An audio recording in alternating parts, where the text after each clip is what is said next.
Hey guys, how's it going? If you're watching this, you have caught me at a very Spanish time of my life. The new Mexican restaurant near my house, I just learned, has really good carnitas. I'm going to Spain later this year with my wife. We're going. So I've been taking Spanish on Duolingo. Uh, so yeah, I'm practically fluent now. Thank you. Shout out Duolingo. And let's see. I've also been reading some Spanish related literature, and that's what I wanted to talk about today. So, if you watched my previous video going over the books I read last year, I've been reading the Border Trilogy. I just finished it. I want to make a video about that as well. But that's written by Cormac McCarthy, which is in English, but it takes place on the border between the United States and Mexico. So, if any of the characters are speaking Spanish in the novel, then it's in Spanish in the book. So every time I was reading it and then there'd be some Spanish stuff, I had to whip out my Google Translate app and scan the page so I can understand what they're saying. I also read Pedro Paramo by Juan Rulfo, which I did not realize at the time when I read it how influential it was to Spanish language fiction. And now I know it's really important. And I enjoyed that book when I read it last year. And recently, and probably most importantly, is what I'm here to talk about today. I read a book called A Thousand Forests in One Acorn. So, what this book is about and why I wanted to pick it up is because it's not a novel in the traditional sense. It is an anthology. So, the lady that put this together, her name is Valerie Miles. She was the editor, and she compiled all the different writings in here. So what it is 28 different writers of Spanish language fiction, and she asked them to give her what they would consider it as their best creative achievement or their favorite thing they've ever written from like their whole lifetime's worth of work. And these are all extremely like highly praised writers. Some of them, they've all been nominated for a bunch of awards. Some of them have even won like the Nobel Prize. So these are all very talented writers, and they had to pare down everything they've ever written into one nugget or one acorn, which is what it was called. So each chapter is each writer gets one chapter, and it's split into the acorn, which is a short interview that Valerie Miles did with each writer, where they kind of explain why they chose the excerpt that they did to be included in this book, which writers that have passed away that they feel like their work is in conversation with, or who have influenced them, which was pretty interesting because, I mean, all of these writers, the only tying thread between them is that what they write has to be fiction.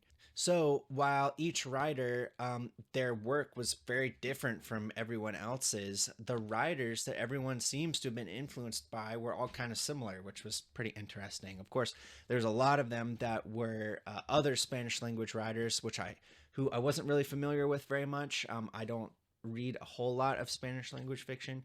Of course, this was translated into English because Duolingo hasn't quite got me there yet to where I can read real Spanish, but it has been translated into English. So I didn't always know if it was a Spanish language writer, maybe somebody I hadn't heard of, but Gabriel Garcia Marquez, who wrote 100 Years of Solitude, frequently referenced as a huge influence on people. Juan Rulfo, who I just talked about earlier, he was a heavy influence on people. And the one that surprised me was William Faulkner, was almost cited by everybody, regardless of the style they were writing in. Everyone was just kind of like, oh yeah, well, of course, I almost don't even need to mention it, but Faulkner, which I thought was pretty interesting that he was so influential to these people writing in Spanish. Now, I've never read anything by William Faulkner, but that just made me more interested in reading something by him. I'm almost done with my read through of Cormac McCarthy's work, and he is heavily influenced by Faulkner. So makes me think maybe I should go and read something by Faulkner soon. So anyone out there with a good recommendation for where to start with Faulkner would be greatly appreciated, because I would love to have an idea of maybe a book of his that I could go off and look into, because he seems to have been so influential on many of these writers that I really enjoy. So after they talk about which writers influenced them, there was like a short coda where Valerie Miles could ask the writer um, maybe some specific questions related to their life or their work or something like that. So after that interview, which was called The Acorn in the novel, there is the forest, which is the actual excerpt of writing that the writer has decided to submit. So that's kind of the breakout of each chapter. There's also a short biography for each writer, which was kind of interesting. So that's kind of the quick rundown of the structure of this book and why I kind of felt like it was so fascinating. I thought that was such an interesting idea to ask a writer, what is your favorite thing, or what is your greatest artistic achievement, and to put it in this book. I discovered this book. It's published by I want to say they're a not-for-profit press, but I'm not 100% sure on that. But it's called Open Letter, and they are a press out of the University of Rochester in New York, and they focus on works of translation. Their mission is to bring works from other languages besides English and bring them to the English speaking world. So every year they choose 10 works and translate them and then publish them. And so on their website, I was just kind of flipping around looking for something interesting. And when I read the little blurb about this book deal, I just thought it sounded like the most interesting. I went ahead and ordered it. Obviously, with 28 different writers, some of them landed with me more than others. Like I said earlier, they're all highly awarded authors. They're highly praised writers. So it's not that they are bad. It's just some of them I liked more than others. So I don't want to spoil anything, because most of the fun of the book is being like, well, what the heck's going to be next? But I did want to talk briefly about the ones that really stood out to me as my favorites. So a few of my favorites, Carlos Fuentes from Mexico. He wrote, his excerpt that he included was called Theater of Memory from his novel Terra Nostra. And that was kind of interesting. I think it took place in the Renaissance, but this guy met someone who invented this device, this theater of memory, that could show somebody alternate timelines of what may have been. So it was kind of a unique situation where it was like this stage where you, as the audience, actually sat on the stage, and then you looked out into this kind of like stadium type theater with these tiered platforms, and there's all these like weird animals and cutouts moving around, and all these gears and pulleys and levers, and they kind of like cavorted and moved around, and there's all this like light playing around. It was really unique imagery in that with that contraption, and it was able to show the person sitting on the stage. They could go back and look and see what may have happened if they had done something differently. So that was kind of a unique story that I really enjoyed. Another one was by Jorge Edwards from Argentina, and his submission was from his novel Persona non grata, which this was the closest that anyone ever got to being nonfiction. It was a fictionalized account of something that really happened to him. So he was the Argentinian delegate, or ambassador, I guess you could say, to Cuba post-revolution. So he actually met with Fidel Castro many times, and the conversation that he included in this book was one that he actually had with Fidel Castro, where Fidel Castro basically was expressing his displeasure with Jorge Edwards for being critical of the Cuban Revolution. And basically he was telling him that he was disappointed in him, and he needed to get the hell out of Cuba. So that was pretty interesting. That was such a unique story of his conversation with Fidel Castro. It really stood out to me. And like I said, it was a fictionalized account of something that really happened. So pretty neat. Another writer that I thought was interesting was Jose Maria Marino from Spain, and he's the one that submitted those microfictions I was talking about earlier, and he was really funny. Like I said, you never know what you're going to expect. One thing is, this dramatic retelling of a conversation with Fidel Castro, and then the next one, it's like this really funny, like wacky story by this guy, Jose Maria Marino. And his microfictions were really interesting. And one called like The Fly, that was kind of about this person with a fly in their bathroom. Another one was called The Toaster, where the whole time you think like it's just kind of like someone talking about their toaster, and then it turns out they're like an alien or something. And I don't know, I really thought his stories were quite funny. I really enjoyed them. And then he also submitted, the longest thing he submitted was a story about these kids that go into an abandoned house, and they pass through the house, and then the world outside is like this dark, twisted version of the world. And then, they're all freaking out, thinking they're going to be there forever. And then they go back through and they can go back to their normal world. But that's kind of like more of like a horror-ish story. But I also really like that one. So one of the most memorable chapters in this book was the submission for a guy named Elvio Gandolfo from Argentina.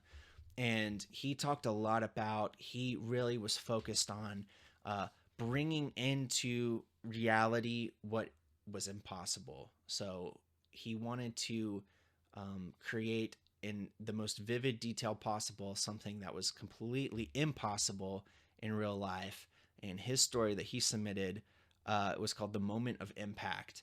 And in, extreme detail, it described this event where a whale is like teleported over his home city of Rosario. And just like a moment before, it was just happy swimming through the ocean.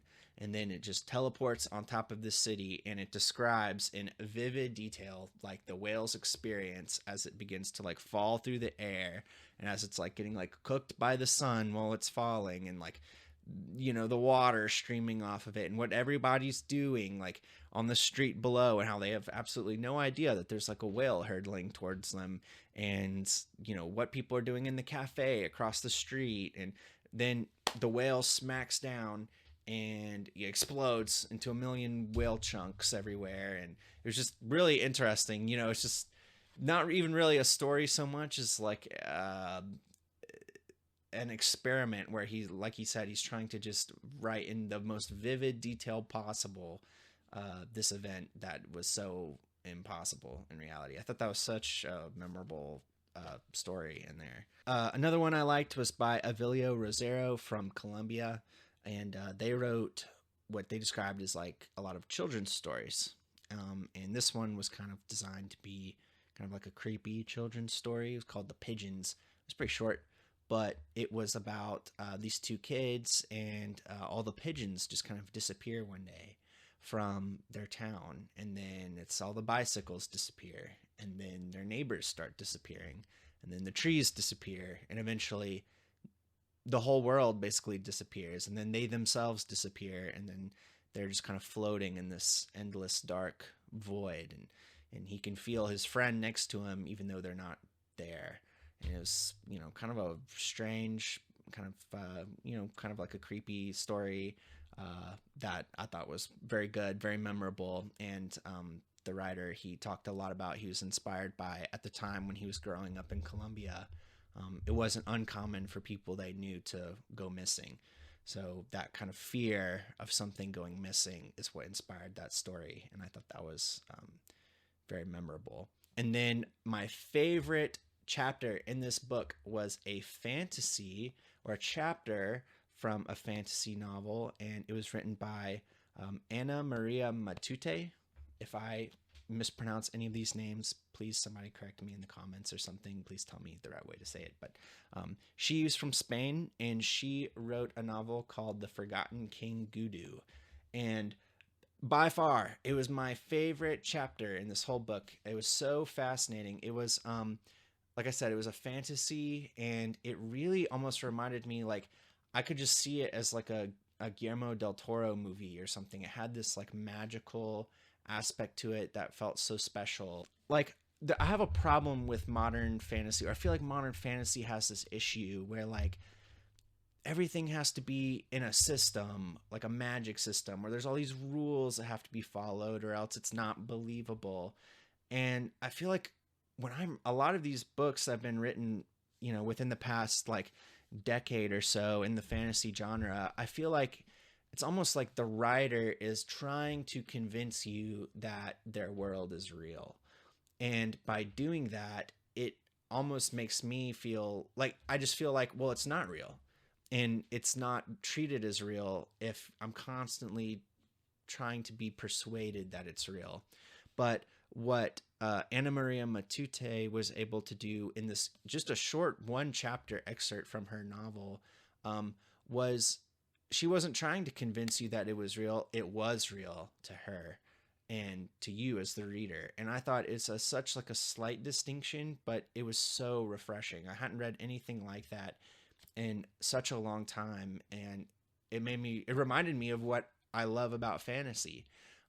It was so interesting. It was about the chapter was about this mother who is the queen, and her son is the heir, and she's had some misfortunes in love. And she believes that if she can remove her son's capacity for love, then he will be the perfect ruler. So her and her like court wizard and a goblin go to a water naiad, and they want to basically remove his capacity to love. And what happens is like they go in and they give him a potion, and there's this incredible vivid imagery of like his forehead like unfolding like a flower, and she can like reach in and she just like removes like the love from his heart and like locks it in a box, and she can like go in and tinker with it, and then they close them back up and move on. So it was so good. It was so vivid. And that was one of the only ones where I was kind of like, I would like to read this whole thing. And so I went online and I was looking for The Forgotten King Gudu. I was like, I kind of want to read this book now. And it's like so heartbreaking, but like the whole book hasn't actually been translated into English. It's only in Spanish. So maybe one day I'll be able to read the whole thing. I have to learn Spanish to do that. So we'll see, but it was so good. It was definitely the most memorable excerpt from this whole book. Originally, I only really intended to read maybe one excerpt at a time, or maybe just read a few, and then I'd go off and read another book. I didn't really anticipate that I would want to sit down and read through this whole thing. I thought I would just kind of work it in between other books. But once I got started, I really was shocked by how much I loved this book. Something that really surprised me, and it shouldn't have been surprising, but it did surprise me, is all of these writers, are writing outside of a English-speaking literary tradition for the most part. And so in that way, it felt very distinctive from what I'm used to, because since I only speak English, I only read in English. And so I'm not reading like a ton of translated work. Anything translated I've really read in the past has usually been from Japanese, which is something that I really enjoy about that. They're writing in a very Eastern storytelling tradition, and it's completely separate from what we're used to in the English speaking world. And I feel like that comes out with like very fresh feeling stories, and really expands what a story can do looking at these other cultures. And that's something I got here as well. So this sort of like Spanish speaking storytelling tradition I felt was so fresh and so fascinating to read. A lot of these writers, okay, well, all of them are from the 20th century. They're all born in the 20th century. Almost all of the writing is from the 20th century. And so everything is steeped in this Spanish language culture. Almost all of them had a lot of political turmoil at some point in their lives. So, the Cuban Revolution, the Spanish Civil War, the Mexican Revolution, the Bolivian Revolution. Revolution, Civil War, strife, conflict is impossible to separate from the lives and the writing that these people have put together. So I felt like that was very interesting to read. Several of them were exiles. They, had to flee their home country. A lot of them fled to Spain from Central America or South America because of their political leanings, or they fled to Paris. A lot of them lived in Paris at some point in their life because they had to flee as political refugees, which is so relevant today. It's more relevant today than it has been in a long time. So it was interesting to see how their lives influenced their writing. And of course, they talked about that in the biography sections for each of the writers. So while I think anyone can read this and enjoy it, I think the people that are particularly going to get a lot out of it are those that are interested in, I would call it capital L literature. So, if you're only reading a story just to kind of be entertained, like you'll enjoy this. But I think if you like to see the connection between works and see like who's influenced who, like how is this piece in conversation with this other piece, or how is this writer in conversation with this other writer, if you like studying style or different writers and seeing how they compare to other people, I think you'll get a lot out of this book. It doesn't hold your hand at all, and I think you'll get more out of it the more you know about art, politics, philosophy, film, other literature. The more you already know, the more you'll get out of the book, because a lot of these people, a lot of this book is conversations about the way that these different topics kind of influence each other and influence these writers and influence their craft. So if that's kind of what you enjoy when you're reading a book, then you will get more out of this than someone that is just reading for like a purely entertainment standpoint.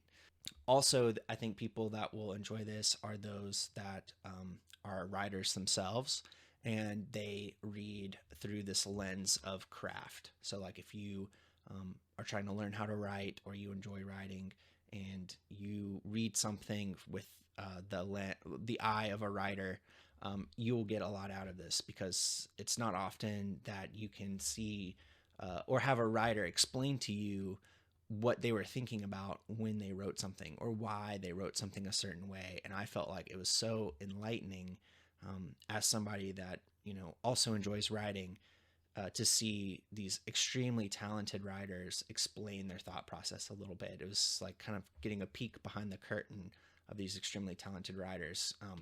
So that was very neat, and that's something I really enjoyed. So if that's for you, you also like that aspect of this book.